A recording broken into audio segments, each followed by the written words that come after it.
I'm waiting for Babe to put away his iPad. Okay. Okay, I'll put it away. Okay. The thing is that I'm waiting for you guys to be ready so I can. And then I'm ready, and I'm it. saying, Babe, we're ready, we're ready, Okay. we're ready. Okay. Yeah, I'm ready. Okay. Right. 3, 2, 1. This is how we feel. This is how we feel. This is how we feel. This is how we feel. This is how we feel. Hello, and welcome to another episode of This Is How We Feel, a show where each week we take a piece of media and tell you how we feel. This week I'm your host, Baby J, here with my one and only. Hi, I'm Louie. And we're joined by our very special guest, our Dizzle. I'm Justin Vinez. Hello, Justin. Today we're telling you how we feel about Godzilla. Oh my god, this movie was so fucking bad, dude. How was- do we feel about Gojira? Why'd you make me do Atrocious. that? Why'd you put me through that, dude? I'm definitely going through the movies that I loved as a kid, so it's very fun to see just how fucking bad they were. Like, It was like no. Space Jam was bearable to an extent. This was just altogether just trash. I wasn't even. Oh god, I have no words. At least Space Jam was so out there and wacky that you had something to chew on, you know? Maybe it was a little too tough, maybe it was a little undercooked, but there was something in your mouth. Godzilla was like giving you one little morsel at a time for 2 hours. It was the appetizers before eating sushi. And I still don't feel like I'm full. I still feel like I can go for another meal. Exactly. I could eat a whole horse Yeah. after that movie. But before we start, guys, The Bachelor is over. It's done. And with all the knowledge and wisdom that it has bestowed upon our friend Taylor, she is now ready and qualified to give you the tips, tricks, and shortcuts to make your life easier in our new segment, Taylor's Life Lessons. Taylor's life lessons. Get ready. Taylor's Life lessons. Okay. Taylor's life lessons. Yeah. The hash-slinging slasher. The hashling, slashing, Taylor's life lessons. Hey guys, so today I want to talk about the importance of saying yes. So lately everybody has been so down with all of the things happening around the world, and I think when this is all over, we should all focus on saying yes. So the next time your friends invite you out to go to the bar, say yes. If your friends invite you to go to a concert, say yes. When your family invites you down to see them, say yes. We can't take anything with us when we go. So spend the money, buy the shoes, buy the car, say yes. All right. Thank you, Taylor. That was amazing. Something we can all sink our teeth into and apply to all of our lives. Thank you so much, Tay. So today we're talking about Godzilla. This Do we have monster to? movie. Can we just not? Can we just pretend it didn't happen? Can you even call it a monster movie? I can call It it is a a monster. I can call it a monster of a movie. It definitely is that. Girl. This bitch came out in 1998, 2 years after I was born. It was something that was always around the house. Like, we always had the VHS or the DVD. Everyone loved Godzilla. And little me didn't know that there were different iterations of Godzilla. Like, Godzilla was already a thing. Right. So this was the model that I grew up knowing and loving. This lizard-looking, muscular, peck-having, Gross. LeBron James-looking lizard. Iguanazilla. LeBron James looking. Yeah. All right, so let's just jump into it because there's a lot to cover. This is a 2-hour movie of nonsense. So just some backstory. We know that it was directed by Roland Emmerich. Who's He that? also directed Independence Day, The Day After Tomorrow, Oh wow. 10,000 BC, 2012. So he's got a theme going, obviously. He's All made dark. some really good disaster movies. Straight up disaster movie, man. And good White good House disaster movies Down. too. I loved 2012. White House Down is good too. Independence Day Resurgence, the second one. Wow, so he directed the first one and the second one? Yeah, I haven't Wow. seen either of those. Those would be great movies to watch. Yeah. And the original Stargate. I never watched Stargate, but it sounds like something that is big. Well, I have a big question. What's up? If he made all these fantastic movies, what the fuck gave him the idea to churn out this hot piece of garbage? I don't know. I mean, I don't think it was considered garbage at the time, or at least, prior to releasing it, I don't think it was considered to be garbage. Yeah, I'm It sure a was- lot of things prior to them being influenced by the public are not considered garbage. It was definitely influenced by Jurassic Park. You just get the sense all over that they're trying to give you that same, like, scary That same film. familiar feeling. Yeah. We had that car sequence with the thing right behind it. We have all these eggs hatching. We just got straight up dinos. We talked in about it this a little bit in movie, the commentary, but city. this is one of those instances of movies that take the good parts of other movies and just try and make it into a different movie, and it just did not succeed. Like, this was a Yeah. great remake of a different movie. If this They, was like, not took the Godzilla, highlights I of might all have the liked good it. Yeah, if this was just a monster movie, this would be probably better. But because they slapped Godzilla, it has a lot to live up to. Exactly. unfortunately. There's For a sure. connotation there, and like, even like we said it throughout the entire movie, the look of this thing, we'll definitely get into it more, but the look of this thing isn't reminiscent of any Godzilla movie before or after it. It was the only time it looked like this thing. I don't know. I just feel like they really tried to push it in a direction that nobody wanted it to go, except for maybe the director. Yeah, they tried to go for like the realistic lizard look, and I think it worked. Little 2-year-old me thought it worked, but watching it now, I can see that this is like, if I'm a fan of Godzilla, this is not what I signed up for. For sure. But honestly, when the Godzilla in 2014 came out, I mean, at that point I had already known what the original Godzilla looked like and whatever. Mm-hmm. But I don't, not that I was expecting it to look like that, but just the fact that this one Godzilla that we grew up with is the one Godzilla that is completely different from the rest of them. It makes it seem like, oh, okay, well, fuck me, right?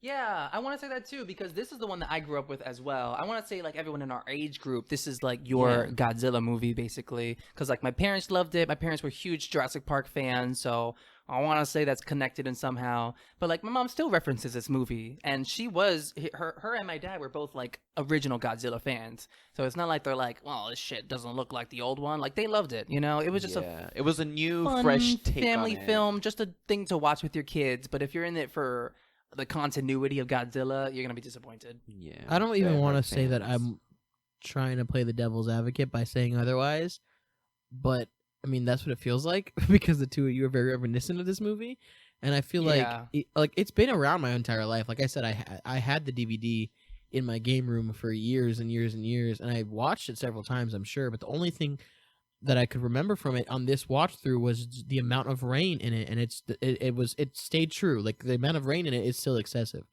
Like, I don't remember any other part of the movie. I own the very beginning. I could have sworn there was a scene where Godzilla or a lizard was on an island. Like, it was still on the island. Maybe that's a newer one. That was that the I'm beginning of the thinking movie. I mean, in the beginning of the movie, they were showing the iguanas on the island. Right, but So I maybe like that's I what you have a remember. vision of like them following a very specific iguana, like them running around with an iguana. Maybe I'm thinking of like a nature documentary or something, It's but funny. but Probably one of the Planet Earth or something. yeah, something like that. Maybe one of the new ones, because I watched the 2014 remake once, and I remember not liking it. What is that one place? The Galapagos? Galapagos Islands, yeah. I don't know. It might have been that.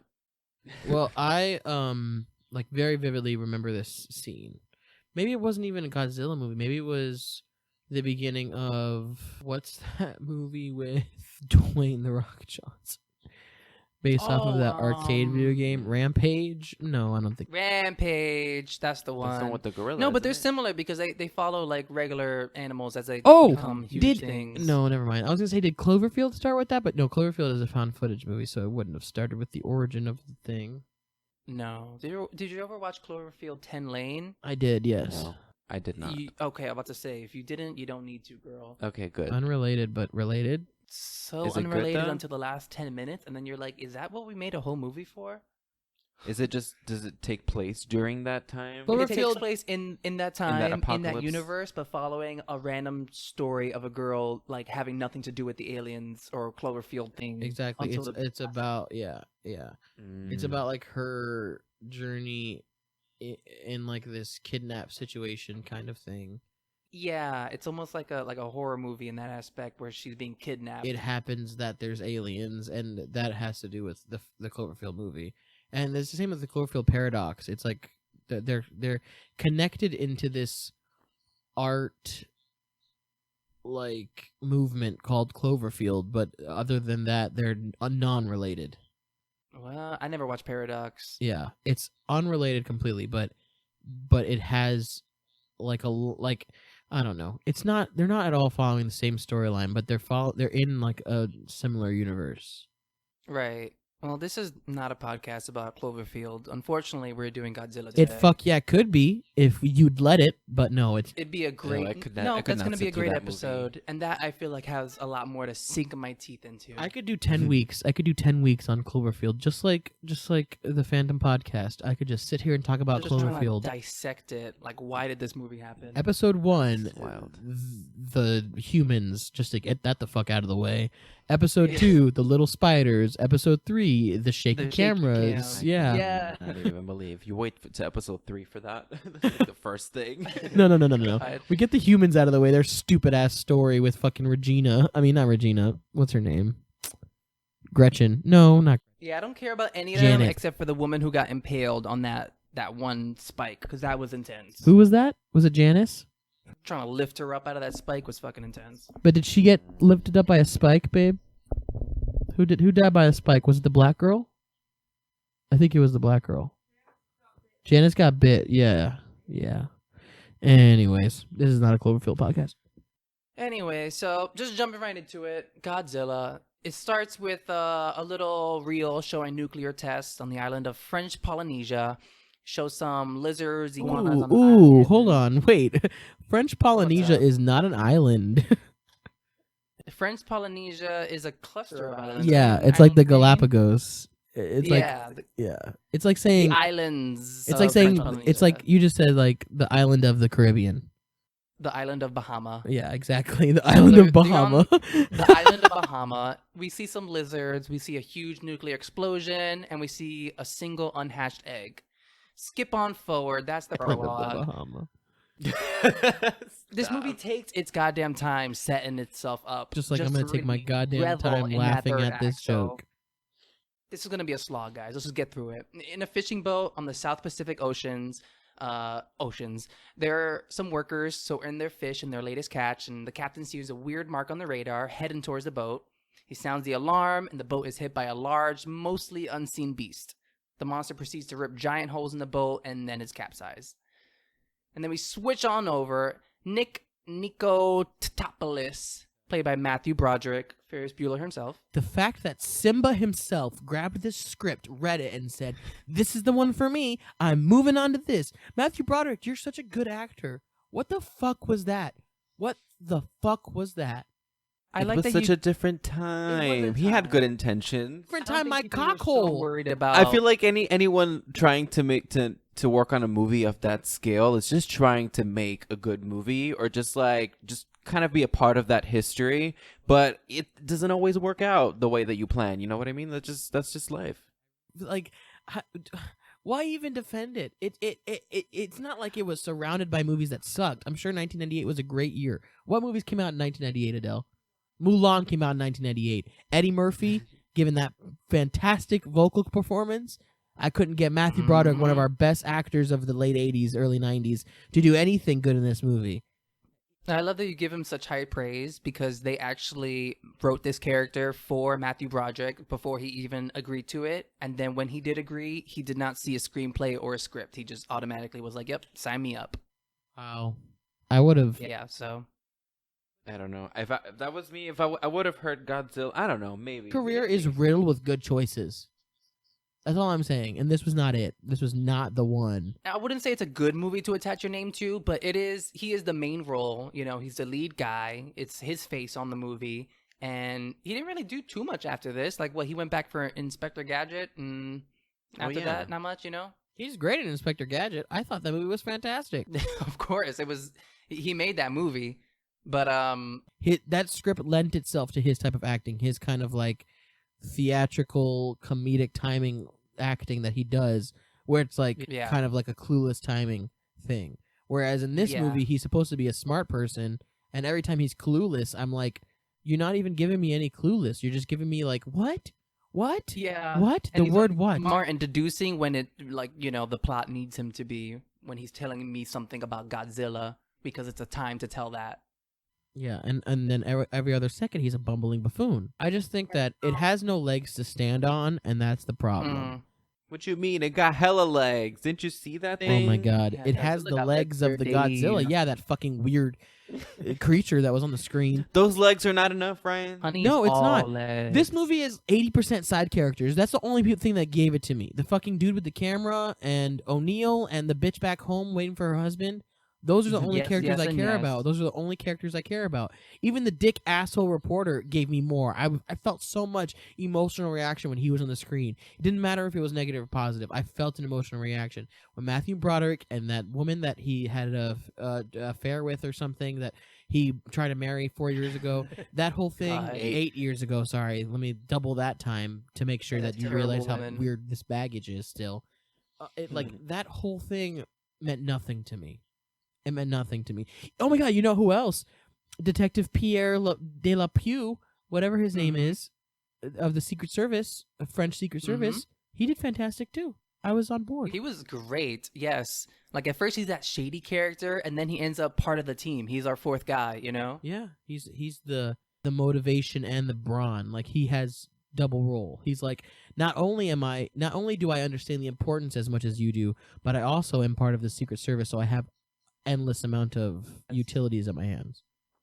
That's fantastic. Well, first we start with Matthew Broderick. He's collecting earthworms. Sorry, really went off before the movie Honey, even we are started. not even. We've got like a toad dipped into this pool. honey. hasn't We're even touching water. hasn't even like made any earthworms come out of the ground yet. Well, they come out the ground. He starts picking them up. He's singing a little song to himself. He's in Chernobyl, Ukraine.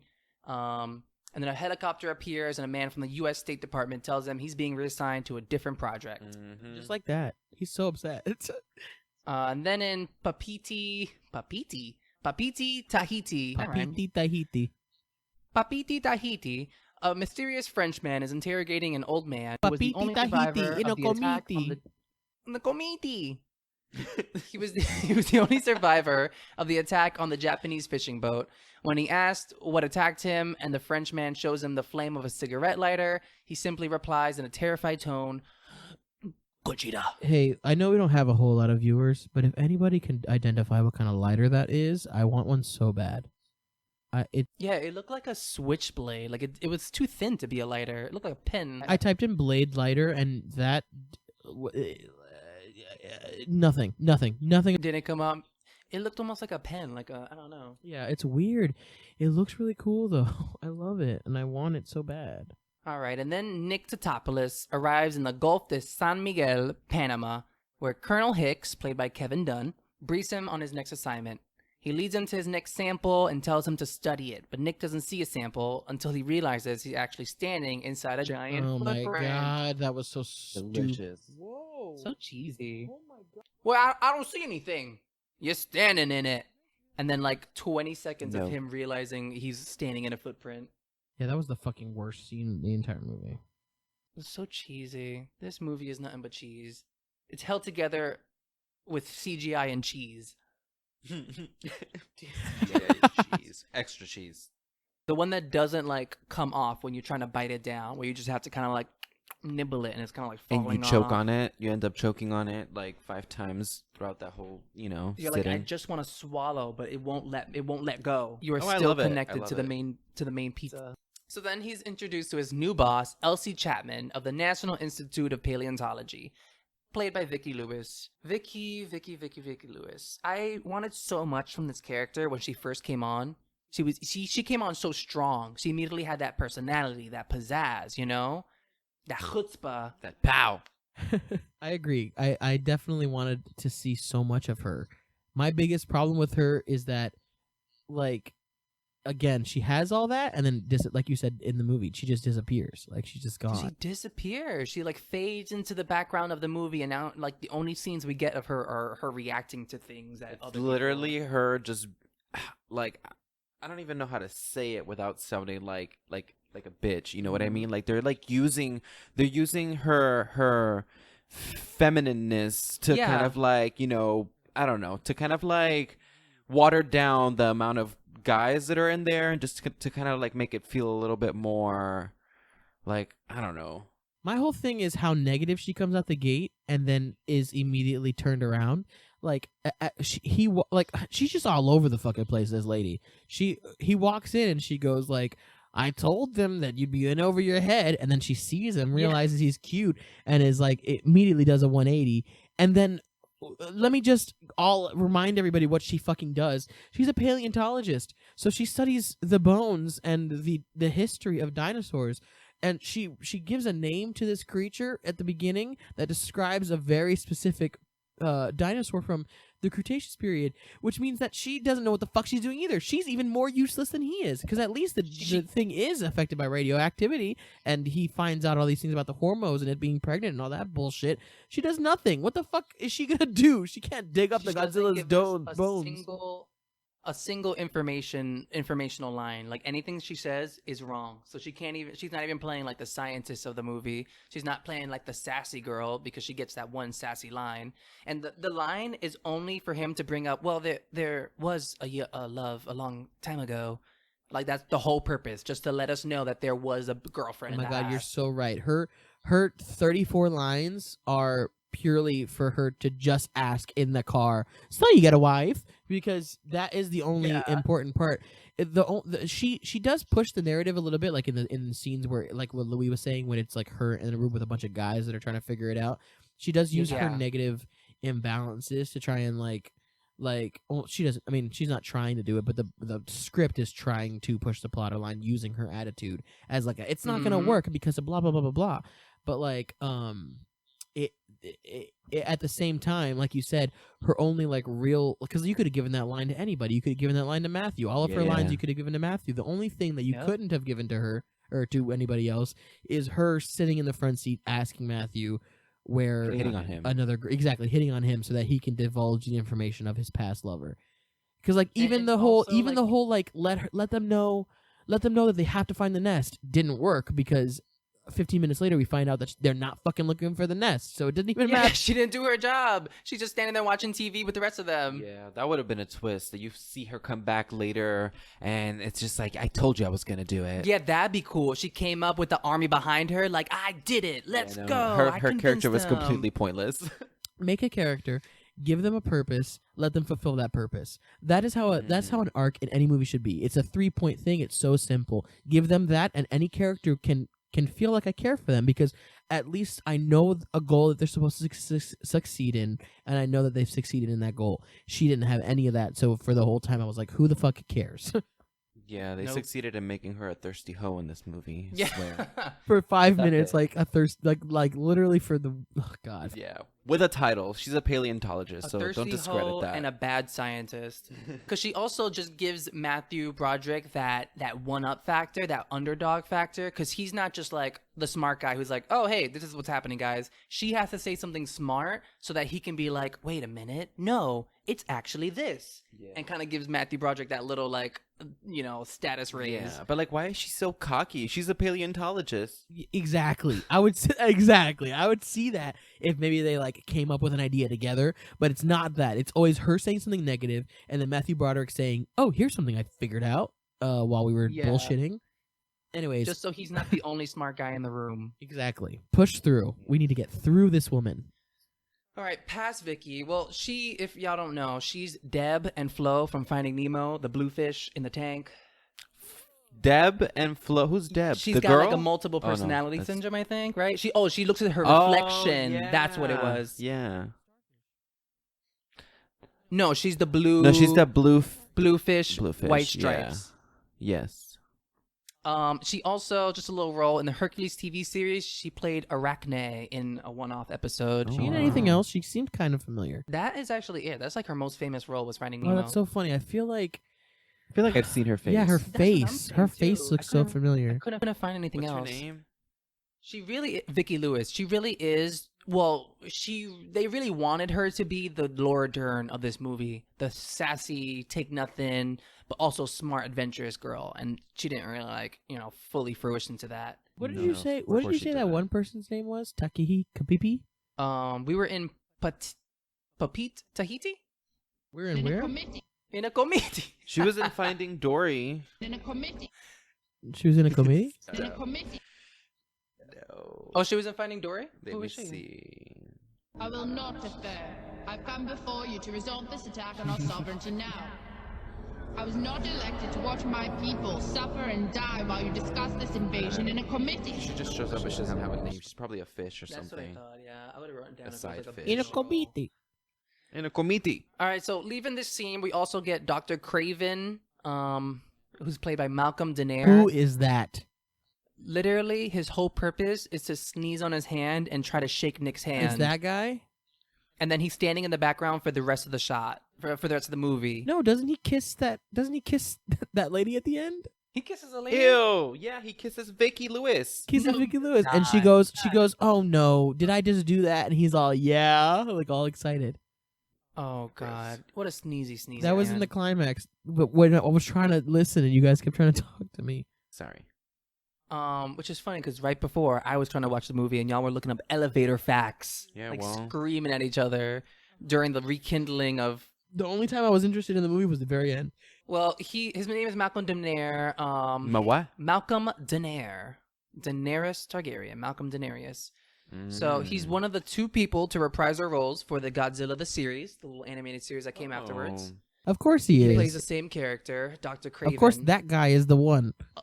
Of all people, yeah. I mean, what else was it gonna Ex- do? Exactly. character, the whole Exactly. You giving him a role after he shook Matthew Broderick's hand with a snotty. Didn't even get to shake it.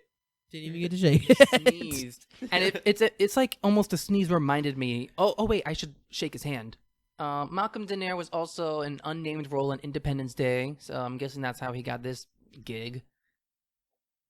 He also played someone named Jacob Rosenbaum in WTF, World Thumb Wrestling Federation. I just thought that was funny. That's Yeah, funny. All right, skipping on, y'all. We're back in New York City. Audrey Timmons, played by Maria Patillo, is getting out of a cab with her groceries for her boss. She goes upstairs to the new studio and puts down the groceries. She runs right up to her boss, Charles Kamen, and asks about the reporter job she's been asking for. He says, "Hey, let's talk about it over dinner tonight. Your place?" And she says no, reminding him that he's already married. Frowns, and he's like, your choice. And he walks away. And then Audrey sticks her gum on the nose of a nearby cutout Of him. of him. So this is the makings of a good character. You know, we've got her boss life, we've got her work life going on. She's getting sexually harassed by her boss in clear daylight. Everyone can see. But no one cares. This is the worst. We couldn't It's have. the worst. We Police couldn't were have set off gone on past it. this sexism in your notes. Had to go right I head had to first address into it this because it's blatant funny. We just disrespect. watched Bombshells, which is all about women in the workplace being asked for sexual things in order to get promotions. It's just funny that we watched that where they made such a big deal of it, and then this movie, like obviously it's a bad moment where we don't feel good about it, but it's blown over so fast. But it's obviously such a different time. Like even like it's only been like what 15 years? When did about almost 20 years? And, you know, it took so long for action to be taken. So it's just so crazy to see that, you know, it's been around for so long and it just was a thing. It just happened and you can't really do anything about it. You can't. Workplace sexism is rampant. It's coming to a close, and we can only be thankful for that. So Audrey Timmons, Audrey, my least favorite character in this movie. She's the she worst. sucks. She's the worst. Played by Maria Patillo. Maria Patillo. She's Are you in in anything Candy else? from Is she in True anything else? True Romance, sorry. Leave the stage. Get off the stage, Mandy. What's her name? Candy. I want candy. No, her name's Maria Patillo. She played Candy in True Romance, which is a movie about a hooker, you know, finding love. Pretty Woman? She also played Deborah from Natural Born Killers, and she won the Razzie Award for the Worst Supporting Actress. For this movie? I hope Yes. so. Good. She deserves that I- Razzie. She sure does. I do. I would love to say though. I mean, just devil's advocate, real quick. I will say 60% of her deserving that Razzie is the writing.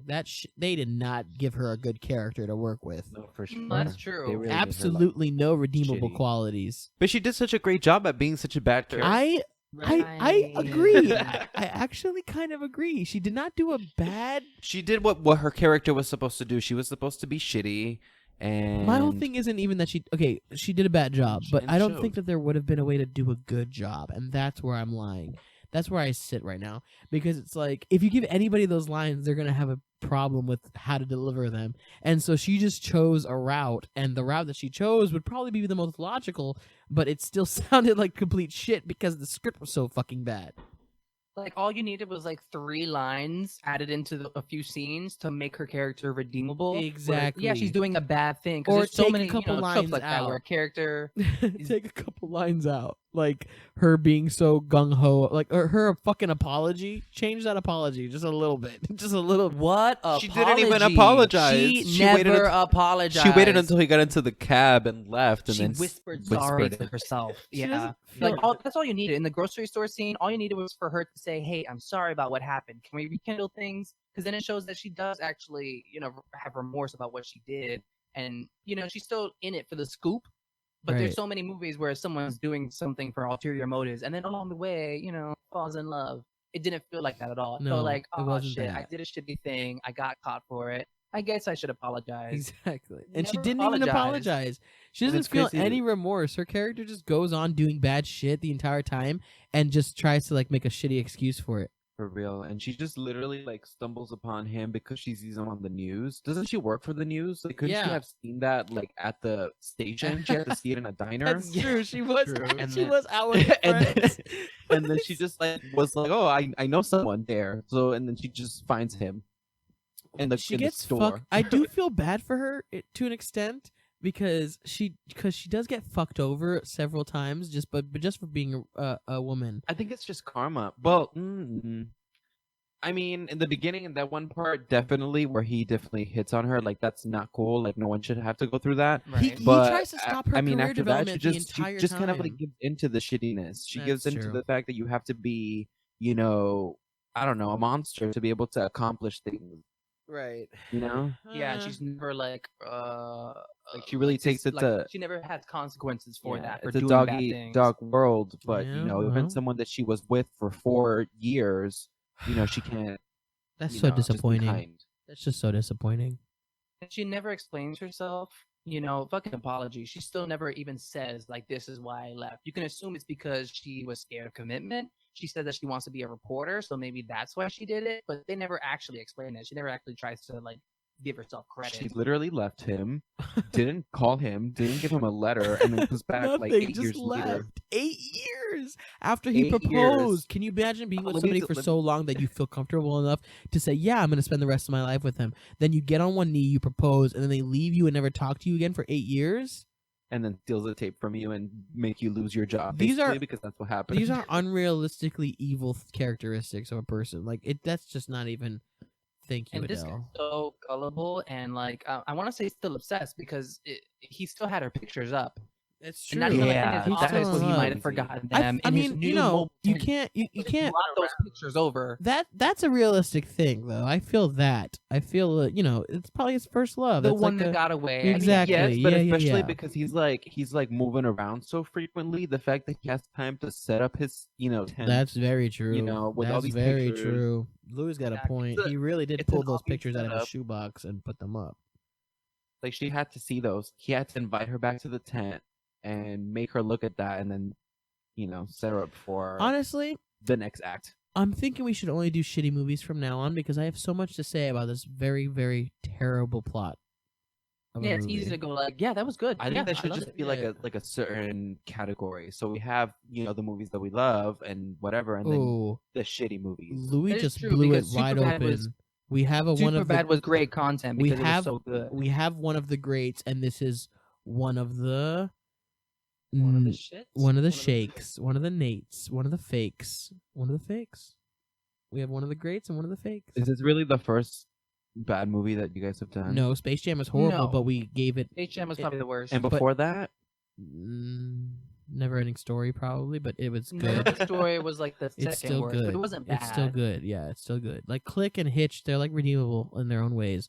This was just like a bad movie. This was just so bad. Space Jam was We bad, were but like it had 40 nostalgia. So We're like 40 minutes in, and we've barely gotten past the second exactly, that's what paragraph. I'm saying. I have so much to say about this bad movie. All right, so let's move on from Charles Kamen. Haven't lost any energy.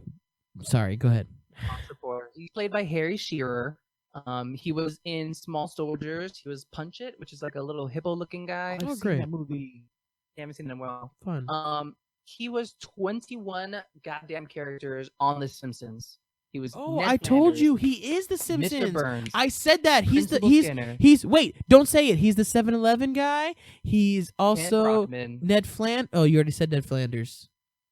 Dr. this animal Hibbert. guy? He's Leonard Yes. Lenny Leonard. Yes, Raynard dude. Wolfcastle. This dude Waylon is so Smithers. famous for this. He's Automan, the bus driver guy with the. He's a Scottish guy? CD. The Scottish He's guy. Scratchy. Was he in Friends? He's Yes, Jasper he wasn't Beardsley Friends. He was Phoebe's. His name is from Minsk. David. Yeah, exactly.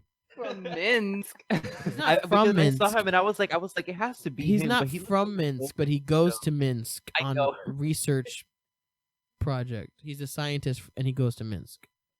Nick and the team have been flown to Great Pedro Bluff, Jamaica, and while on the car ride to the site of another shipwreck, Elsie asked Nick some questions. We kind of went over this. We learned that he is a radiation scientist in the abnormal growth of earthworms due to radiation, and that he had a girlfriend a long time ago. So at the shipwreck, Hicks is trying to shoo some reporters away when the Frenchman who interrogated the crew member shows up and says that they are with him and are preparing a report for a La Rochelle casualty property insurance. Oh, you gave me the accent for that one. Hick gets rid of him, but calls him Mr. Roach, and down on the beach, Nick takes a little tissue sample for study. And then we're in the ocean on the eastern seaboard of the U.S., where 3 fishing trawlers that are bringing in the day's catch when the nets seem to get stuck on something. The boats are towed underwater, and all members of the crew have to abandon ship. Only one of the trawlers comes back up, but upside down. Damn. That was horrible. What a fucking Then- sequence. We were discussing the logistics of that, and it's like, no way. The thing is that they really try to give you the suspense of that moment. So, like, they get kind of stuck, and then, oh, wait, we almost got it. Pull it in. Then all of a sudden, they get pulled the fuck under. Yeah. So, like, he was just toying with them at that point. And it's like, I don't think that Godzilla at any point has the mental capacity to be like, yeah, let me like fucking pull on these nets real quick and just hang out with these sailors for a second. Yeah, because he's not trying to eat people. At no point in the movie is he eating people for, like, the purpose of being hungry. So, I think they were able to establish when he attacked that first ship was because I guess it was carrying tuna. I mean, whenever did we get to that? yeah, he did pick up a little tuna can. So maybe he's in it for the fish. Like, He's maybe looking- but it's crazy because you go after this boat where you're literally swimming in the ocean. with There's fish everywhere. fish everywhere. But if you see a giant net with a bunch of fish in it, I guess you can say that he That's was in true. there grubbing, I can eating, and see that's that. when it got hooked on. And But then once it he would was be done, wouldn't it be one and done? Like, wouldn't he munch through so if that was the case, wouldn't he have just bitten through all of the nets at once in one gulp? Like, isn't he big enough that he would eat all 3 of the giant fish hordes at once? Or is it, and like, wouldn't the ropes cut then? Or wouldn't he then pull on the ropes at that point and it'd be fast? It not be like a whole like they were going full throttle for a good 2 minutes and not moving before they even started moving backwards. So that it doesn't add up. Like, that's fucking. It doesn't. But doesn't. honestly, thinking about it a little bit, he has these giant like spikes on his back, and like imagine any of that getting caught. I know that that's probably not what they're thinking about. so he's like eating, and then when he tries to swim away, it gets caught, and he's Yeah. like, "What is this?" And then it pulls, But and then even everyone gets then, pulled isn't under. he? Don't you think he's massive enough and moves enough in the water that his movement wouldn't be like? You don't think you think that Godzilla was fighting 3 ships, because that's what they're implying, that he had to be like struggling to like move 3 ships backwards when in an instance he sinks them all for seemingly doing nothing. Like, yeah, it doesn't I make guess. at no Yeah. point is that trackable, you know? No, it's just like the same thing when the old guy is fishing by the pier, and then Yeah, and then That's the it. It bob looks goes like he's under. yeah, it's like being pulled, but somehow Godzilla is swimming towards him, and then That's so true. and then the freaking fishing pole gets like pulled into the water as Godzilla is swimming towards him. So Yeah. none of that makes any sense. Exactly. And he would have to be like an inch below the surface big of do the you water think in order that to hook grab is? that bob.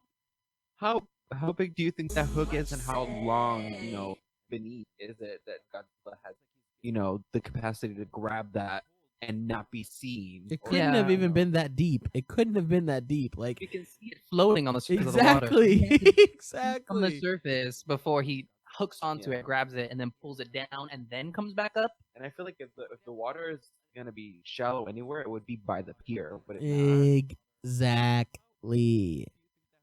I think we needed to go through these kind of like movies that don't make sense to kind of get to where we are now, because our movies are so pre-planned. Like, how did he get there, and where is this character during Yeah. this time? Like, we have to think about all these facts because we had True. such terrible But movies sometimes like this. I feel like now it becomes like a little bit of a problem because now they're just focusing so hard on the details that they forget about the narrative. That is and, true. You know where anything is supposed to go. It's They a just give or really take. focus on There's the details. there's definitely like ways that you can go into detail and keep a narrative. I think Star Wars does a good job of doing that. Hate to bring Star Wars up again for the I love it, 11th man. podcast Please in a do. row, My life.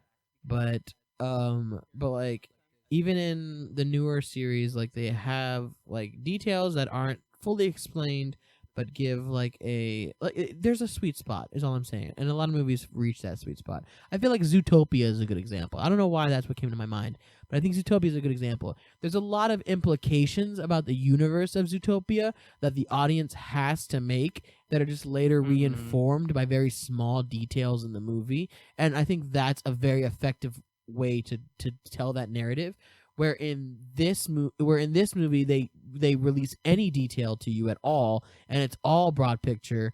Whereas another movie where it's too much detail is underwhelming in the same way. Where it's like, okay, I don't. There's no story here. You're just giving me all the detail. Yeah, you're just giving me the effects. Exactly. But there is a sweet spot between like an implication and actually just telling you everything about this world, because obviously the audiences get mad when you do something that is not explainable. But if you imply that it might be explainable, you don't have to go through and explain it later. Yeah, because then you can kind of formulate your own theories or give your own little take based on the information they gave you instead of straight up telling you what happened. Exactly. All right, so Hicks and the team, they hear about this report of the fishing trawlers going under while flying back to America. And Nick puts the clues together, concluding that it is a new species created by the nuclear test in French Polynesia where it was first sighted. And this is one of those scenes where he's literally just one-upping everything that Vicki Lewis says. Right. She serves as a plot point just to say negative shit to him. For him to be like, oh, wait a minute. It's for him to actually have this. revelations, so that way he can like think about it a little bit more. Rather than Yeah. thinking for himself, he's like thinking, wait a minute. Well, he's thinking for himself, but he's like thinking for everyone else. Like everyone else is throwing out these ideas. Exactly, and he's like, oh he's wait, formulating actually, something wait a minute. completely different from None of what the that rest of garbage. the people are This is saying. what happened. Exactly. So back in the city that never sleeps, Audrey and her friend Lucy Pallotti and Lucy's husband Victor Animal Pallotti are having dinner Jesus. at a restaurant when Audrey sees Nick on TV. We learn that Audrey is Nick's old girlfriend. And Is that this he where we are? mentioned, Is this where we are right now? This podcast is moving about as fast as the fucking movie does. Jesus Christ. we have a lot of things to set up so that we can forget about it later. Oh, and not pay it for off. none of this makes no importance to the narrative of the fact that Godzilla is coming to destroy the city. This movie is really focused on suspense. They're really trying to drag everything out. Like, this is now we're just learning that Audrey and Nick is the old girlfriend that he mentioned to Chapman earlier. Right. And that doesn't resolve anything. It just gives us one more little morsel of information. To It's kinda funny keep that you us say that tied this along. movie is dependent on suspense when there's absolutely none of it the entire time. Isn't that crazy? I don't think there's any real suspense, but I think they were trying to put too much suspense everywhere. No, you're 100% correct. And the fact that I felt absolutely none of it says what about the movie? Like, it's crazy. None of it was surprising. None of it was shocking. Nor did I care about any of it the entire time.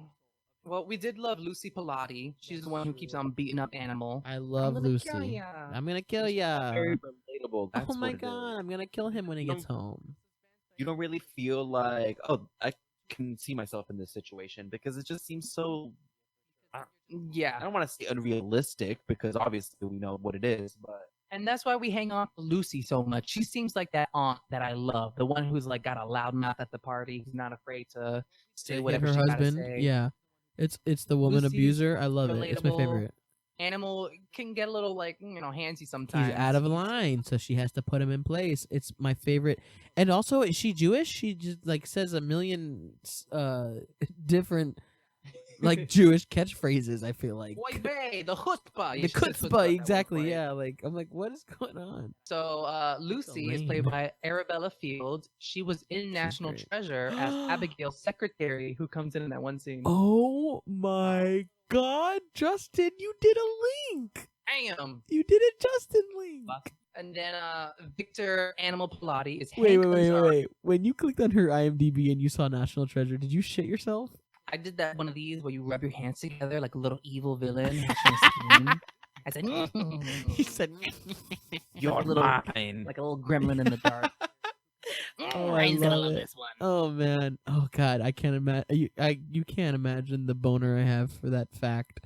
The fact that Oh, she was in Arabella. National Treasure. Oh, we just did that movie. That was the last one we did. So Hank Azaria, my man Hank, was the one and only Bartok the Magnificent in both. Who?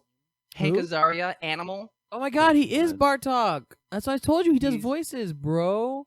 Bartok in Bartok the Magnificent and in Anastasia. Wow, great. He's Gargamel in the Smurfs, the bad guy. I'm Yes, assuming. yes, he's in the new Smurfs, in the newest Smurfs. The the remake. Funny. He played Kunman Ra, the Egyptian antagonist in Night of the Museum, Battle for the Smithsonian. Yes, Oh yes, I yes. remember his face. But didn't we talk about I how remember he's all in? that. Didn't we talk about how he's in Simpsons already? Yes. Yes, well, I haven't, but it Yes, was, you did. it was You my did. next You one. literally went through this already. You did him already. The other guy was Wait, and there's another person that was in Uh, Simpsons? Oh, that's funny. Audrey's boss, the sexual harasser. He was Ned Flanders, Mr. Burns, Principal Skinner. Oh, I thought you were Dr. talking Hibbert. about this guy that whole time. No, but And now this guy is is Mosai's Chief Wiggum. he's a Jeet Pajul. He's a Apu, Apu. Yeah, that's what I meant to say. He's Apu. Superintendent Chalmers, Duffman, Cletus. So this is the one from Friends. This is the one not from the other Friends, not the Oh, other he's from one. Friends? Yeah. Okay. I wanted to clear He that is up. yes, he is Phoebe's lover, David. David? It's just very brief. Which It's one's very- Phoebe again? Phoebe Phoebe is is Lisa the Kudrow. blonde one, Lisa Oh, okay, Kudrow. that matches. I love Friends. What a handsome. I was talking to man. Brian the other day. He told me that he was like scarred. Oh, with- he hates because of Friends. Brian hates Friends know the because story? yeah, because one time his parents didn't take him to his play or something that he was working on because they were like, "Oh, well, there's a Friends on tonight," so That's exactly how he told me. yeah. I'm And just then like, he no, was but I think it was Mr. V. So it was just so funny that he was just like so serious. No, we gotta go. We got an emergency. yeah, we have to get back to home because Friends is on tonight and we can't miss it. Apparently, it wasn't on that night. So I Yeah. just didn't like Friends because that was like the parent show. That was like the boring TV. I want to get back. to Wow, I that. disagree. loved I it. wasn't any boo boo baby, so anything my mom watched, I watched with her. I watched Frasier, I watched Friends, I watched Will and Grace, I watched Scrubs when I was young because I wanted to cuddle up with my mom and watch TV. That 70s show. funny. That's the reason I watched I- all those shows when I was a kid. I didn't watch any of those Oh, shows with my oh. parents except for that 70s show. And but Seinfeld, she loved herself some Seinfeld. I didn't watch that. God, But all Friends, I these used to watch white by myself. sitcoms. Down at the docks, an old man is fishing when his line is taken by what he thinks is a huge fish. We already talked about this. It makes no goddamn sense. The beast services and destroys the entire dock in the process as we get our first glimpse of Godzilla. He walks straight into the city. The monster continues to stomp on through the city, where down the street, Mayor Ebert is giving the monster continues to stomp through the city, where down the street, Mayor Ebert is giving a speech for re-election when the monster crashes the party. It walks straight through, taking gigantic strides, oblivious to the destruction it causes. Mayor Ebert, was there a point of him being in the film other than to just be mad at everything happening? I mean, I guess He's the not. mayor, yeah, he's but I just like a mean, crooked politician in this time of disaster. Sort of yeah, like for the most part, that. sort of like a certain Cheeto themed president at the beginning of this coronavirus. What a great Mm, correlation. what a great allegory, Godzilla 1998 that you've made to political times in 2020. The Zilla virus. The Zilla virus. That's what they should have called it. Zilla. 10 out of 10. That'd be scary. That'd be much scarier than what it is now. Ooh, scary, scary. Y'all are all scared of the Zilla. Of the monster, she's got a corona of his own. The Rona is nothing against the Zilla. Well, I will say that disaster movies like to take the time of disaster and really like showcase how politicians, the army, how ineffective it all is in times of real crisis. You know? Right, yeah. How these people like actually can handle these situations at hand, that they're actually supposed to be ready for at any moment, but you don't really know what's going to happen, especially not expecting a giant dinosaur to walk through the streets of New York. And he can care less about what's happening. He honestly just cares about his image and His if re-election. his re-election campaign is gonna, get hurt because of this. Mm-hmm. That's all he cares about. So he's played by Michael Lerner, and he also plays Mayor Ebert in the Godzilla series. He was Fulton from Elf, the guy who demands that the book be written in time. Ew. You remember him? Yeah. He says, "I'll be back in 2 days." And then the guy's like, "Wait, but 2 days is Christmas." "Yeah? You got plans?" "Gotcha, bitch." I fucking hate you. Also Weasel from Newsies. Moving on. He's also Weasel from what? Newsies? Okay. Oh, yeah. About newspaper people? or Yeah, I something? love Newsies. Bam! Came in his office. He's yelling through the phone, asking for a better story than just rain. His secretary, played by Nancy Cartwright, sees Godzilla and whispers, "Sir, I think your story just walked by the window." She says, LeBron James. just walk by the window. Yes, he did with those legs. LeBron James. So Nancy Cartwright is Bart Simpson. She's Nelson Muntz, Ralph Wiggums, Kearney Zisowis, Todd Flanders. Whoa. What was that name? What was that? Kearney Zisowis? Oh, jeez. This is the name. ZZYZWICZ. Let's go. ZZ. Y. ZY. ZY. ZY. ZY. ZS. YZ. Oh, ZZ, you're so fine. You're so fine. You blow my mind. Hey, ZZ. Hey, She's ZZ the third Wicks. Simpsons gal from the Simpsons crew. Oh, a lot of Simpsons crew in the Godzilla movie. She also plays Rufus. Who was from that? Impossible. Oh, also shout out Rufus to has a voice? Rufus, the naked robot, and he goes like, who right? plays the naked robot? I don't think Rufus does any actual words. It's not a talking naked robot. I mean, you know what? What's her face? Moni Myrtle does the voice of Bobo Frick in Rise of Skywalker. So that's, you know what I mean? It's so Who? funny to think What? of such a small little Bobo? character. Yes. Hey! It's so funny because Remember you don't think Frank? the really small, like even now we've been watching Pokemon left and right, and literally every Pokemon has a weird noise they make. Not everyone says like an actual word, but they make these noises. And these people have to make these noises. Yeah. Some of them have to say their name, and then some of them are allowed to sound like an actual animal. So I don't get what the difference is with that. And I guess it just Like Charizard doesn't say Charizard, thank God. Charizard just sounds like a dragon growling. What is that one? Pidgeot goes. Pidgeot goes.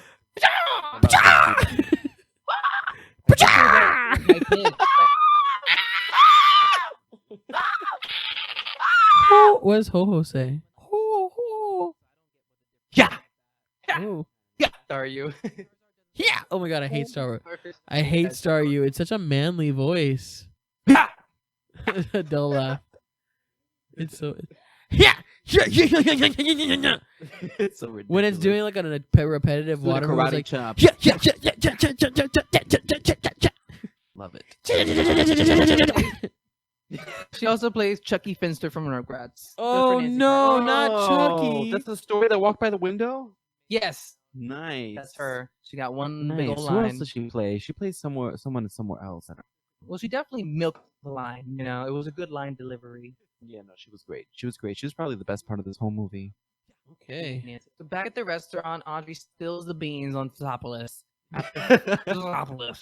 After 4 years of dating in college, he proposed. Before she can say anything else, Godzilla walks by, scaring everyone in the diner. Victor chases it with his camera and manages to get a small video of it near Grand. It's the most beautiful thing I've ever seen in my life. That's what he said. Yep. The monster continues to stomp right through the city.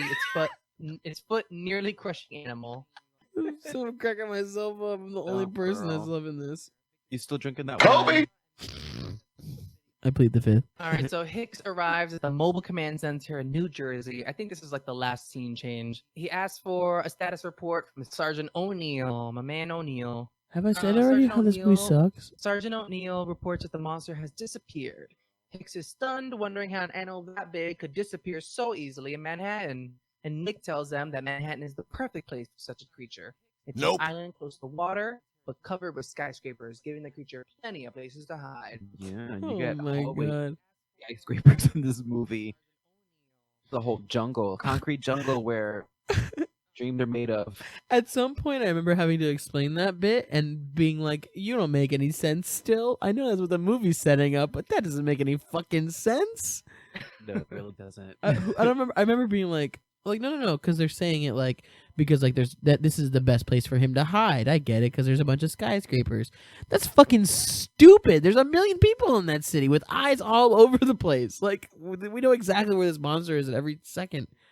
This is a horrible place for it to hide. It should he's hide. an If this animal. movie would have been made today, you get snaps or Instagram stories or anything left and right from yeah. people. But back then, all they had was that one shitty ass video camera that couldn't They even should get a make shot. a Godzilla found footage movie that would go over so well. Why the Oh, fuck that would be haven't they great. done That'd that? be fun. This I is mean, the perfect- Don't shake the camera too much. I feel like people are good with Oh. holding cameras.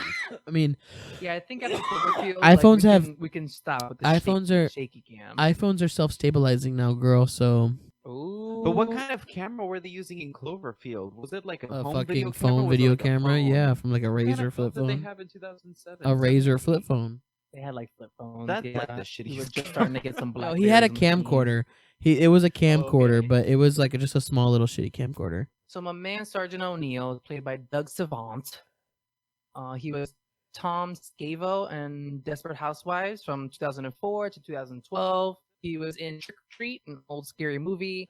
And he did come back for Godzilla the series, but he didn't play his own character. He did a whole bunch of like miscellaneous army voices. Another military guy. Another set.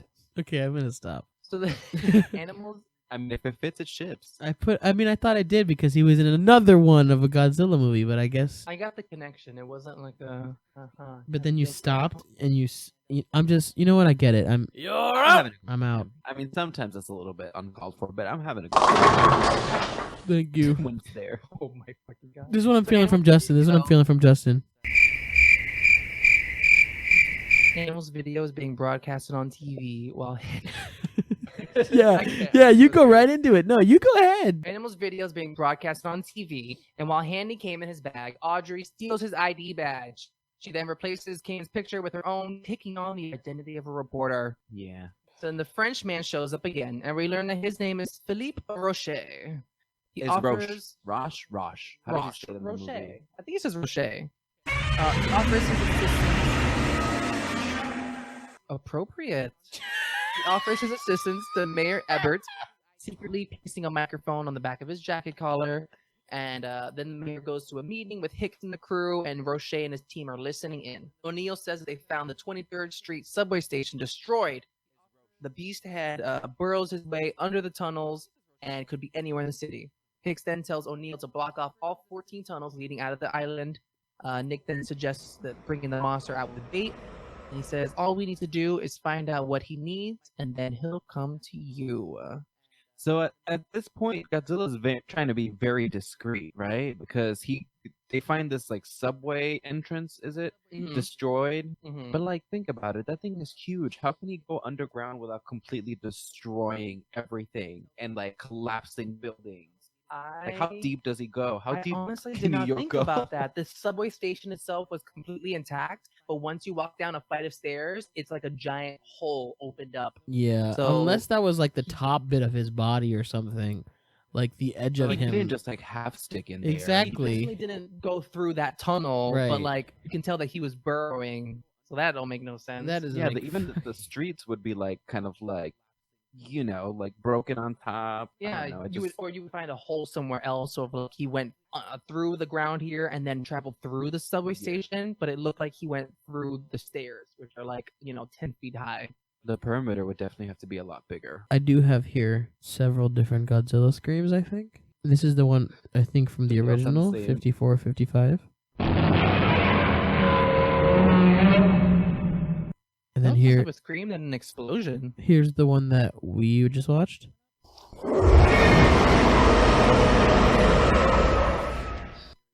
Here's the 1984 one. Dude, that's that classic. Yeah, that sounds pretty classic. And then I think this is the 2014.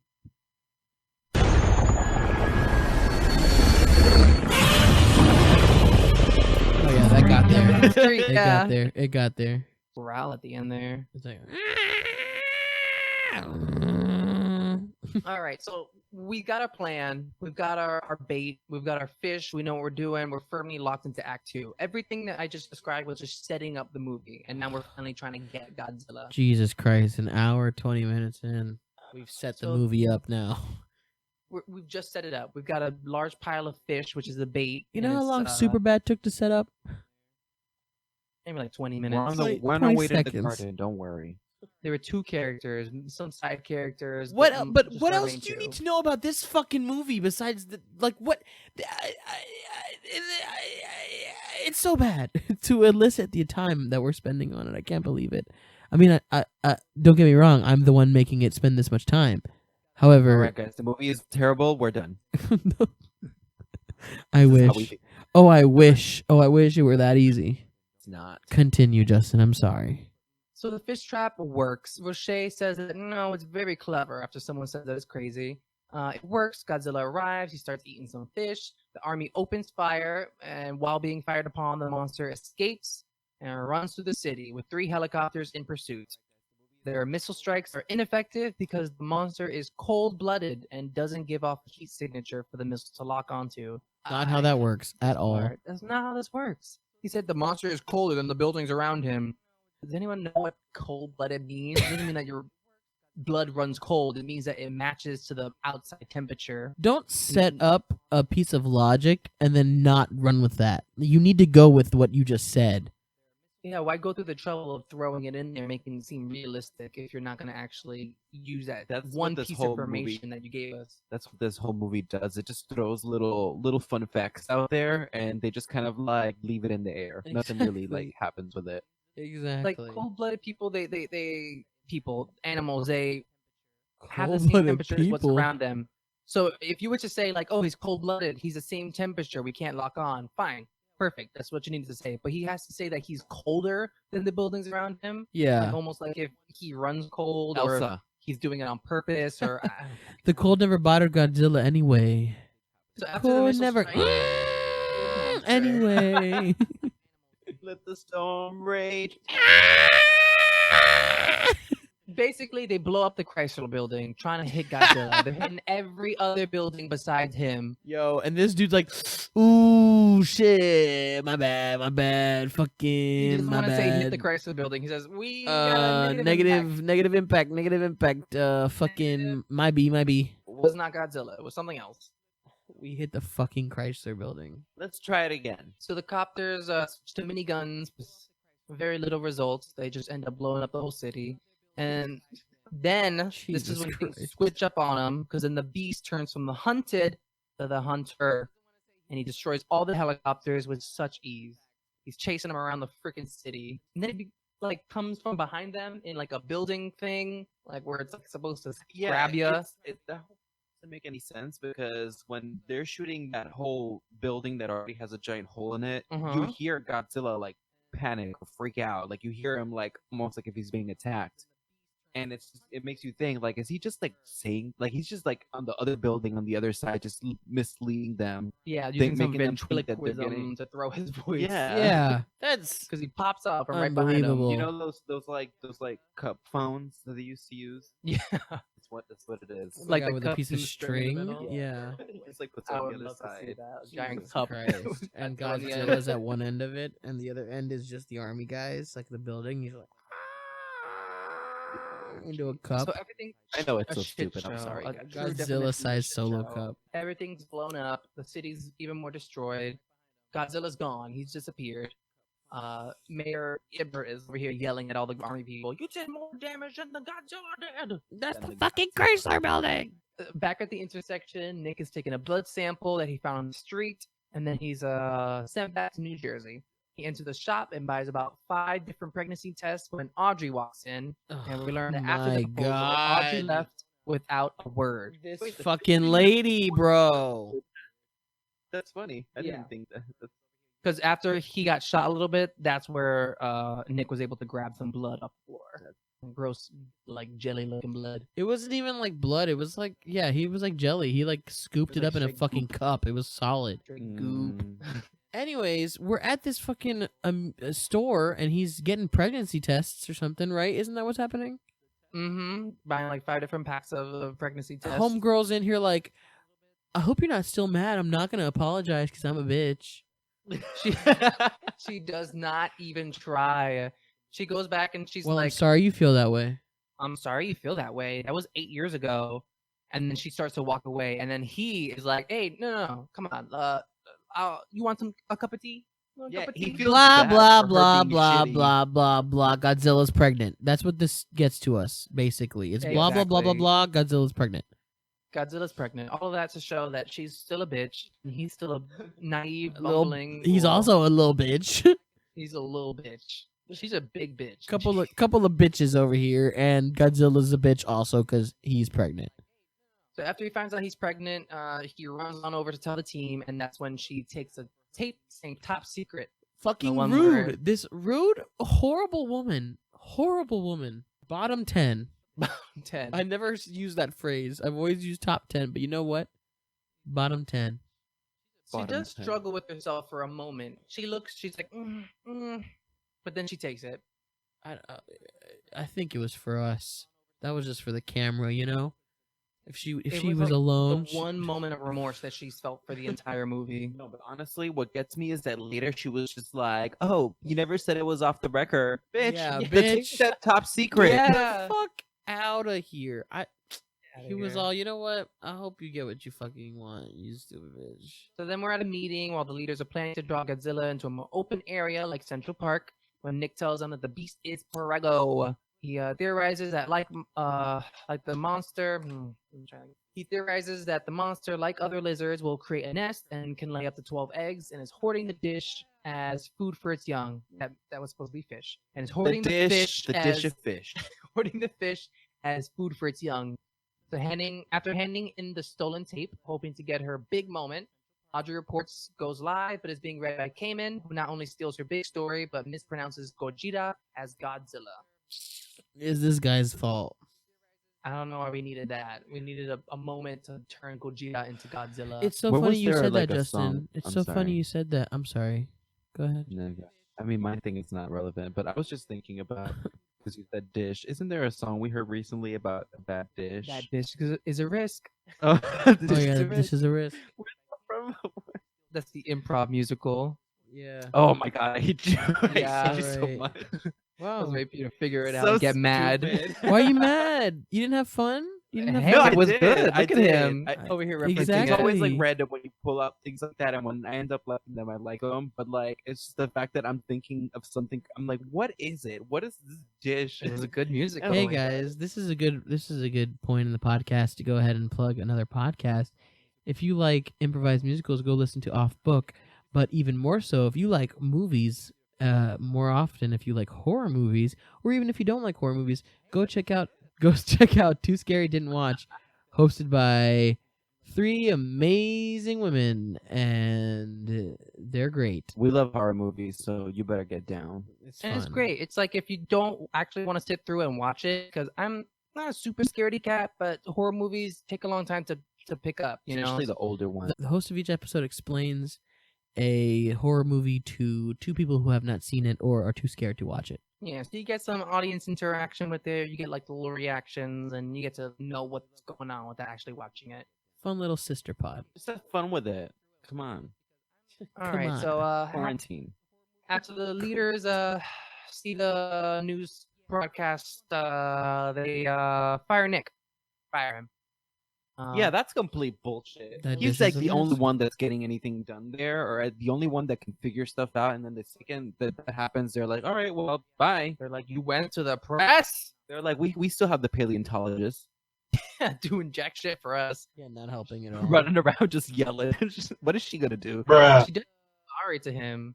That was like her last little moment. While Nick is packing up, she comes over and is like, "Hey, I'm sorry about that." And then Nick is like, "Hey, don't worry about me. She didn't even need to Get do Hicks to find the nest. Get him to believe me." that. Her One, character was one really last thing. confusing One last throughout thing the before movie. you go. Smoke weed every day. Okay, thank you.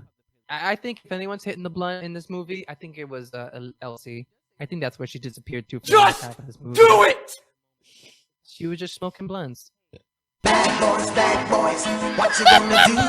What you gonna do when they come for you? Bad boys, bad boys. While climbing into a taxi, Audrey shows up and tries to apologize. That's incorrect. She does not try to apologize. But Nick, feeling angry and betrayed, blows it all off. He tells the driver to go to Newark Airport, but the driver locks the doors and drives a different way. Animal follows in a van. While Nick finally gets the driver to stop, Roche reveals himself to be the driver and gives us the full rundown. It is me. I am part of the French Secret Service. The Secret Service. And my mission is to protect his His mission is to protect his own country from their own creation. He confirms that Godzilla was created in French Polynesia during the nuclear testing, just like Nick thought. Roche gives them a It was base. confirmed? He said that? Yeah, he Confirmed. did. I missed it. Roche drives them to a base where they prepare to enter the city as Nick agrees to help Roche and the French Secret Service. Yeah, with all those guns that they bought here. Yeah. This He is was like, "Where did you America. get so many guns? You could How get did you get them into guns. the You could get so country?" many guns. This is America. He said, "This is America. You can buy anything." My name is Nicolas Cage. The Declaration of Independence. That was good. Has been stolen by me. By me, I stole the Declaration with a woman named Diane Kruger. Oh my God, me and Adele watching Glorious Bastards, and she does so good in that movie. She goes, "What are you trying to that movie. prove?" And I say, "Oh I haven't wow, seen that movie. she's so I think I've seen German." it. I think I started it. It's so good. I watched that movie with Tom Cruise, Valkyrie. That's like similar. Great. I don't know what that I movie don't know what that is. Watch it, Lukewarm watch it. response. So after Animal watches the whole exchange from a little hole in the wall, he returns home and where he finds Audrey crying, thinking that Hicks is not going for the nest, which is her. Oh, I messed the whole thing up. Yoshi. Every threw me off time you already. every time you say Hicks, I think you say Hitch, and I'm like, wait, what movie are we doing? So after Animal watches the whole exchange go down from a little hole in the wall, he then returns home where he finds Audrey crying, thinking that Hicks not going for the nest is her fault, which Ooh, is she's absolutely crying. is. Crying. Animal then convinces her to help him follow Nick and Roche to find the nest.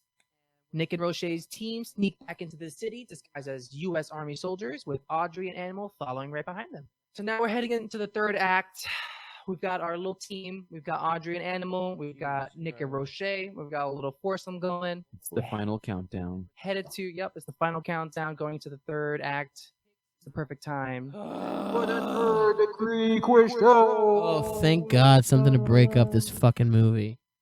This is the worst. You know how long it took to get to the third act? And we're going to stay there for a long goddamn time. We better not. We better goddamn not. All right. The third degree quiz show.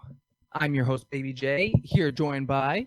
Hi, my name is Ryan. I'm from Orlando, Florida. Hello, Ryan. And who are you, my friend? Hello, my name is Louie. I'm from Puerto Rico, but I live in Florida. Hi, Louie. Puerto I'm Rico. Ryan. Nice to meet you. Nice to meet you. This film stars Hank Azaria. Who's that? Hank Azaria plays Bartok the Magnificent, Oh, yeah. which is the prequel to Anastasia. Right. The question is this. Yeah. Who voiced Anastasia? Fuck. Oh, Wait. in the English version or the Spanish? Because I know both. Wait. English version, sir. Stop. Because you know Mandy it, Moore. right? Mandy Moore. Nope.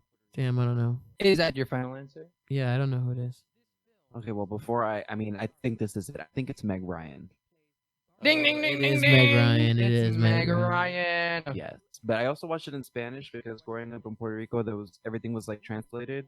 So in Spanish, it was done by this actress named Aaliyah. Ooh, Talia. Yeah. If you would have stayed in Bartok and asked me who the name of the bear was, I would have told you that it's Kelsey Grammer. But I don't Alright. love Well, Anastasia. I do have a redemption question for you, Ryan. Are What's you ready? that? Tell me. What year did either movie come out? If you can guess either Oh, movie's release fuck. year, I will give you half a point. Anastasia came out in 1999. Is that your final answer? No. I would have gotten it right. You would have said ding, ding, ding, ding, ding.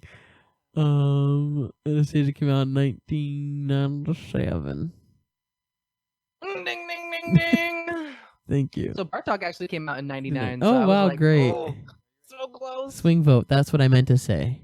So I got you them both right, actually. So this is before Bartok, but after Anastasia, because this was in 98. Bartok the Magnificent.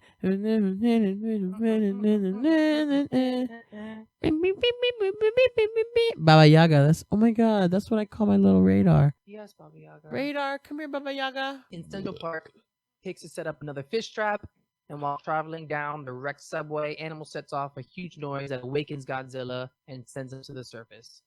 A huge noise. He dropped like a Coke can. No, It was like that was a tiniest Pepsi noise. can. Yeah, that was nothing. Oh, Pepsi. Sorry. Oh, Pepsi. Excuse me. Yeah, there's no Products Coke only. products in this movie. It's Pepsi only. And Coke doesn't Baskin have Robbins. to pay for their marketing. So he walks slowly towards the fish trap, but senses danger and turns away. The army starts firing, and Godzilla runs to the river. The beast dives into the Hudson, but the Navy has submarines waiting for him. The Anchorage sends out 2 torpedoes, but Godzilla circles back and crashes into one of the subs, causing the torpedoes following him to destroy the sub. Classic moves where like an animal is too smart, you know? He doesn't crash into the sub. He just swims underneath. He grazes it. They get hit Grazes with it, his yeah. fin. Is that what happens? I thought the missile like went under it. The fins kind of give him the little, like the water's pouring in, it gives him like the first I crash. thought that was just the missile, but and then was the like missiles just destroy them completely. There was like a loud noise of it, like scratching the bottom, the hull of it. Yeah. Godzilla then swims back Delicious. towards land, trying to dig his way into Manhattan, but is hit by 2 more torpedoes, seemingly killed. There's like maybe 45 minutes left of this movie, so I think it's safe to say that Godzilla's not dead. Oh my God! Yada yada yada yada. They're in Madison Square Garden. The elevators have sensors on them, so there's no way they would have closed like this. Me and Babe had a huge discussion about this, and basically, I didn't know it was Madison Square Garden the entire time, so that it only furthers my point that there would have been even more maintenance done on this before the 1998 release of Godzilla. Yeah, I think we found that this movie is an utter shit show. Does not follow any logic base. It ends with a fucking egg still intact and faulty elevators. and faulty elevators. Nick and the team then discover that Godzilla has made his nest inside Madison Square Garden. They discover that it wasn't 12 eggs, but 200. Wait till the explosives that they brought. To destroy Fucking the whole A, nest. bruv. And then suddenly, the eggs around them begin to hatch, releasing dozens of baby Velociraptors. I mean, baby Godzillas. Literally velociraptors. Velociguanas. Velociguanas. In another part of MSG, Iguana Madison Square Garden- raptors. Iguana raptors, I like that. In another part of MSG, Audrey and Animal escape into the shower room and then proceed up into the air vent. While shutting all the doors that locked them in the arena, 2 of Roche's 4-man team were killed by the mini-Zillas. Nick tries to call the military to send a bomber, but all its circuits are busy. Roche tells them to get out and find help with his team. Try that again. Nick tries to call the military to send a bomber, but all the circuits are busy. Roche tells him to get out and find help while his team holds them off. Nick can't get out, and 2 members of Roche's team are killed. Roche and Nick... Is that you or is that the sound effect machine? Bit of both. Sound effect machine. Roche and Nick are trying to... My name is Jeff. Roche... Fucking hate you. I didn't even know what that one said. My name is Jeff. Roche and Nick are trying to think of a way to contact the military when Audrey and Animal fall out of the vent above them. Shalissa. The Zilla babies break the door down just as Audrey comes up with an idea to get the message out. They manage to get to the broadcast booth and through a live news broadcast, tell the public the truth about the nest. The military gets the message and tells them via email that they have less than 6 minutes to get out. They make it to the lobby with 30 seconds to go, but the lobby is jam-packed with the Gojira babies. Roche shoots down the chandeliers, opening a path for them to escape right before the F-18s destroy the building, and all the Infantzillas are dead. That's what they're called? Infantzillas? Yeah, Infantzillas. I hate yeah. that. Well, his earpiece just died, so I'll just keep going. so he's just gonna keep going. He can't hear me, though. I can hear you. I can hear you. But he can't hear me. So while staring at This the isn't gonna burning work. MSG, Madison Square Garden, He's just gonna keep Audrey and talking, Nick share a kiss. and Before I'm they can just say talking anything over else, him. Godzilla rises from the Oh, he's talking. ruins. He's not dead. What a twist! Justin, He you need to sniffs be one able of the to dead babies and then glares at Nick and the others. They immediately run to a taxi and drive away with Godzilla chasing after them, which is very Jurassic Park of them. He's doing this to spite And me, after a just to get furious through chase it. around Midtown, Nick sees O'Neill and throws the cab ID to him, which O'Neill then uses the cab ID to radio Nick.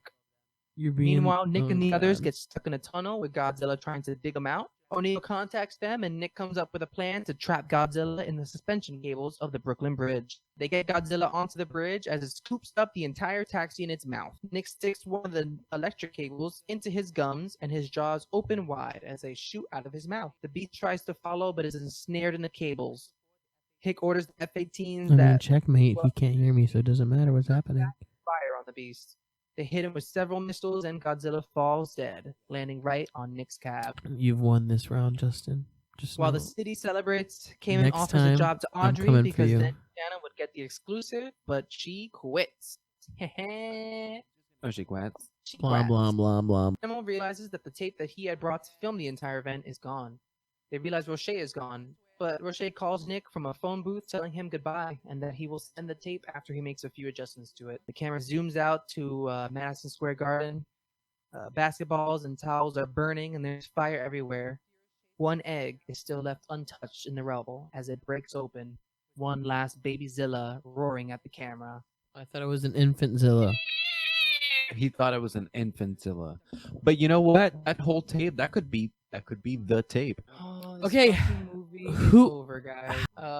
This movie features more Simpson voice actors than any other project besides The Simpson itself. The elevator music in the scene with Matthew Broderick is Danke Schoen, with Broderick lip syncs in a memorable scene from Ferris Bueller's Day Off. That's funny. That's cute. I've never seen Ferris Bueller. Was it the same faulty elevator that they were on earlier? Yeah, the one that sparked the big controversy. Yeah, that one. Delicious. Delicious. According to Dean Devlin and Roland Emmerich, which are the two directors, they did not want their Godzilla to have atomic breath, but last second, after fans were infuriated to hear that Godzilla would not have his trademark ability, they added in the power breath, an intensely powerful blast of pressurized air that sometimes ignites inflammable elements. Boo. Boo, right? It looks so bad. I'm really happy that with the remake that they decided to like go down that route because when I saw that I was like, yes. Yeah, that breath was Yes, please. no joke, especially in King of Monsters, the newest one with Ghidorah. Ooh. That bitch goes like fucking. It's like an anime fight, like straight up just monster anime fight.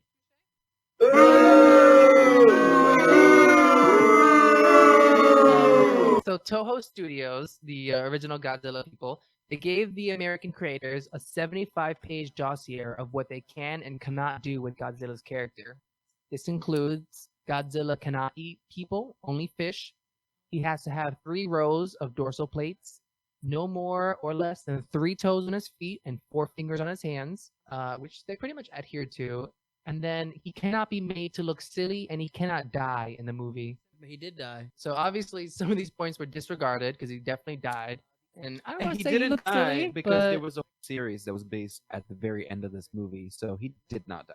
well, that follows the egg at the end of the movie. So that little egg grows up to be the next Godzilla. Is that what it says? Yeah, that's what happens in the series. That's wild. I He's thought like it was the just, new I thought it was Godzilla. just like the end, and then they were like, all right, Godzilla's now helping the people. And spoiler alert, at the end of the animated series, they bring the original Godzilla back to life, Oh, making wow. a Mecha Godzilla. Oh, that's how that happens. So, Fruit of the Loom lost their license to sell any Godzilla-related apparel when they leaked images of Godzilla on the internet in November of '97. What Fruit of the Loom didn't know was that the images that were given were unique fakes released by the studio as a part of an effort to see which companies they could trust. Wow. Yeah. Shade. That's fucked up. I know, Fruit of the Loom. I know. Oh, no. Mayor Ebert and his assistant Gene are a parody of the TV film critic duo Roger Ebert and Gene Siskel. This was in response to their negative reviews of Emmerich and Devlin's earlier films Stargate and Independence Day. The film also co-opted their trademark thumbs up or thumbs down method of rating films, depicting Mayor Ebert's campaign as thumbs up for New York and Gene giving Ebert a thumbs down at the end of the film. Oh, that's why that was funny. When the real Siskel and Ebert reviewed the film on the show, they gave it 2 thumbs down, and Siskel said the filmmaker spoofing them was petty and said, if you're going to go through the trouble of putting us in a monster movie, why don't you at least take advantage of having the monster either eat or squash us? Yeah, that's true. The duo would later name the film as one of their worst films of 1998. Come on, drama. I agree with that. Halfway through a screening, Ken Pachiro Satsuma, who played Godzilla from 85 to 95, walked out saying it's not Godzilla, it doesn't have the spirit. Troop, I agree with that. That's so sad. That's true. That's a true statement. To leave on a happy note, Sarah Jessica Parker was turned down for the role of Audrey Timmons, and she would later marry Matthew Broderick, who are still together since 97 and have 3 kids. That is they own the house in Hitch that we talked about 2 episodes ago. Oh, yeah, Sarah Jessica Parker. Yep. Oh wait, they're married. Yeah, Sarah Jessica and Ferris Bueller. Congrats. I know, Good right? job, guys. They're still together. She would have been a 3 better kids? She would have been better in that role. Oh my God, yeah. Wow, she's basically like, She is that. I don't bitch. know. She has that look. She has that pizzazz. Yeah, she's got Totally that, could- that New York personality. And, Oh, but she she's should've more been her. lovable than whoever played Audrey in this.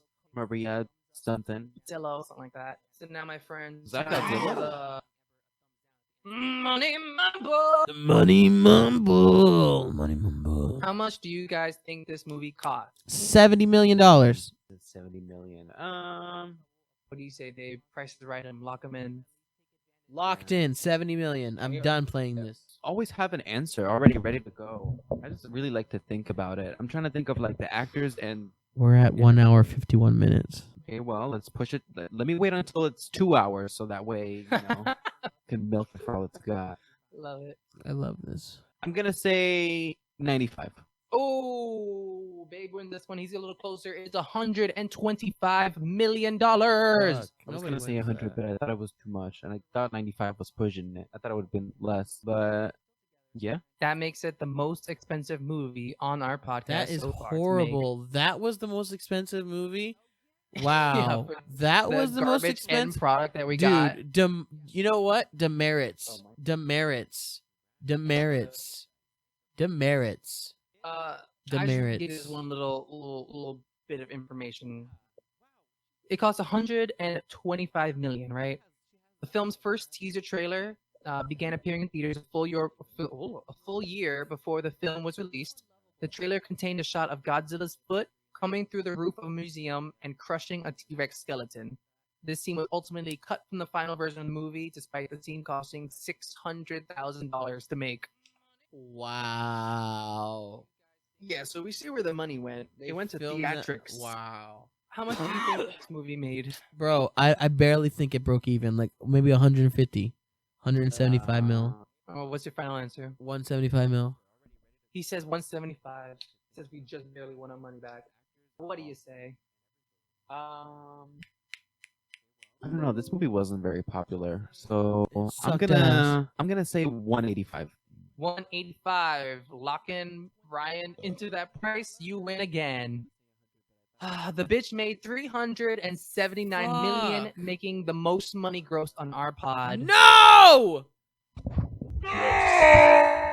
Yes.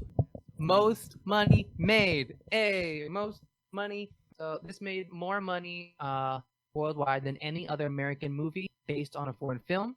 It held this record until Godzilla 2014 claimed it 16 years later. Although accounting for inflation, this movie still technically made more. That's fucking so disappointing. Are you happy with yourself? No, that's so horrible. All right. So this movie was a freaking doozy. Zero. Were you guys Zero. engaged? Were No. you guys engaged in this movie? 0. Would you give it a 0 or a 10? I would give it an absolute 0. I'd not at any point did I want to watch it. Actually, I'll give it a 2 for O'Neill. O'Neill gives it a 2. I was gonna give it a 2 because of how angry I was at some of these characters, and I will say that O'Neill is part of that. You know, part of the Yeah, so I'll give it a solid 2. Babe, what are you at? I'll give it a 3. All right. Well, that's a two-thirds majority. We're gonna go with a 2. I'm gonna go with the 2. I did not want to bump it up to a 3. That's too high of a I, praise. I won't give it a 3. I won't give it a fucking a third of the score. No. I was gonna give it a 4, but then I thought about it, and I don't know. There wasn't anything really that would have made me push to 4, but I feel like 2 is a little dramatic. So Well, that's why I went with 3. great. Well, to go with the theme of who I am, I'm gonna go ahead and lean towards dramatics, and 100% go with a 2. Okay, so we were not engaged. Did you think this movie was executed right? Do you think they did what they wanted to do? No. I'm gonna go for. I think they did what they wanted to do. No. But I don't 3. think that that's what execution really means. It's not. Did they do what they want to do? It's did they do what they set out to do?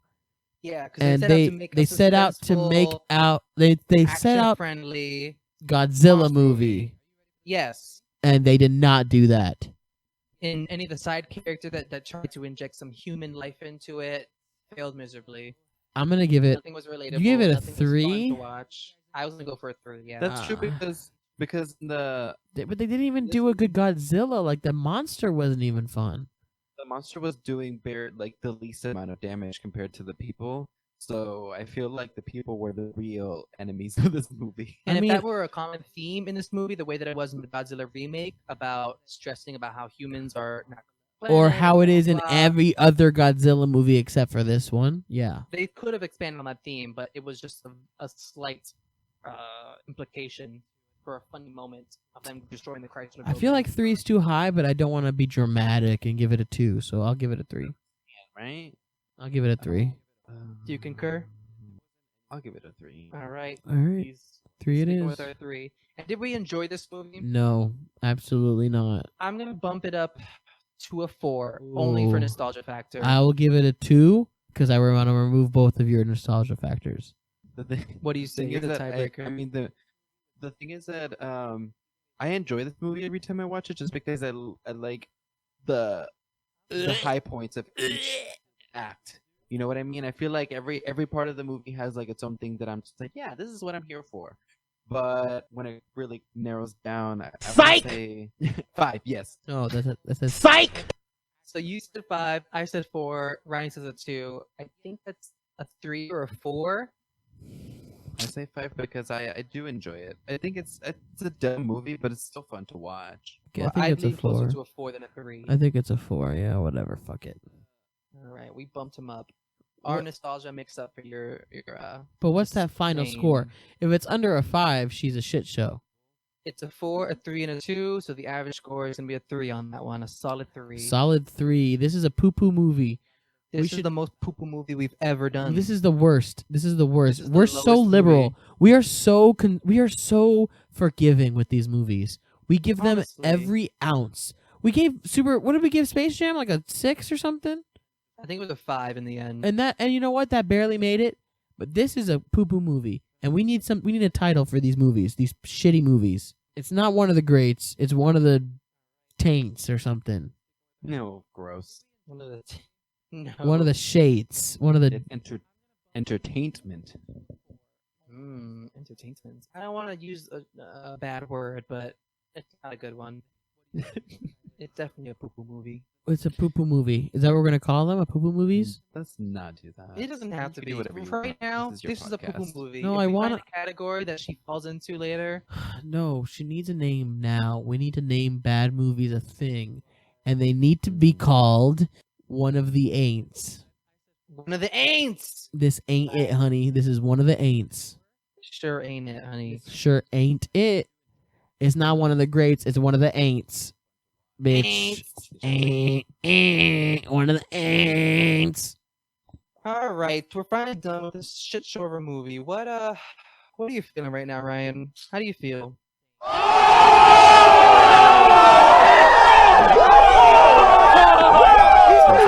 It's over. That's how I feel, because this is fucking done.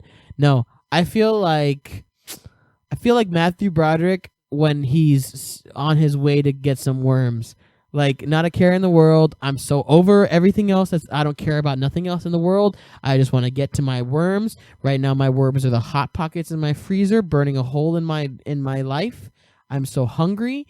Can't wait to eat them. I'm over this stupid fucking movie with these shitty fucking people in it. Matthew Broderick, you let me down.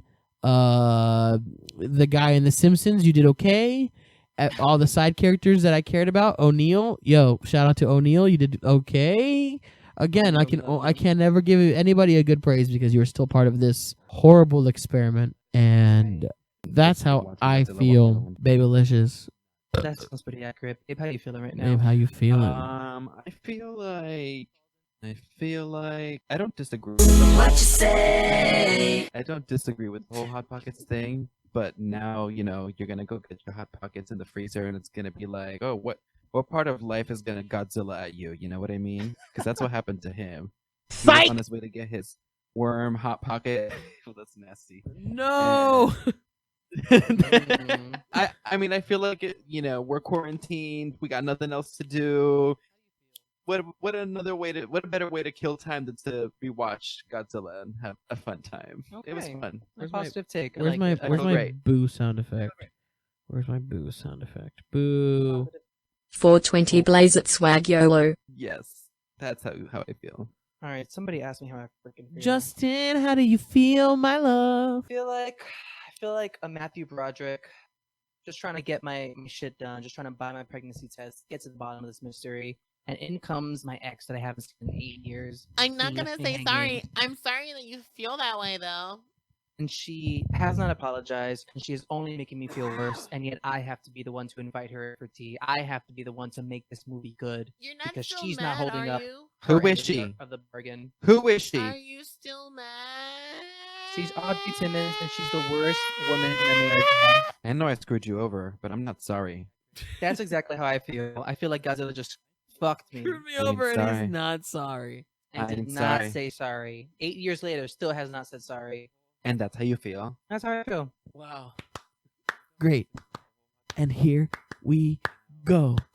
Shibuya, make it yeah, clap. yeah. Shibuya roll call. Shibuya, yeah, yeah. Babe, what do you got to plug? We gotta plug what? You can find me at BBY period underscore something like that. Find me on Instagram. Oh, that's what you're doing.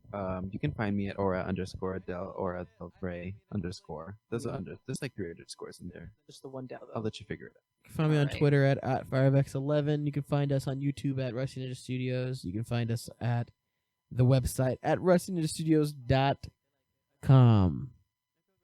All right, and as always, that's my best Godzilla scream. Mine is better. Wait, hold on. Let me hear this. That was good. No, that was good. I don't know that one. I think that. Wait, I'm about to do one. Hold on. And that's how we feel. God, it's still going. Oh my god. Good day, ladies and gentlemen. Or good day. Have some coffee. Have some tea. It didn't end. I had to leave the app. That's how long that Godzilla roar was. Just Bye. Like they say. Bye. Crochet, he's like, gotta get some coffee. Gotta get some coffee. Bye. Use some coffee. I could use some coffee. Gross. Done. This is how we feel. This is how we feel. This is how we feel. This is how we feel. This is how we feel. Good. Tried to smile during that one.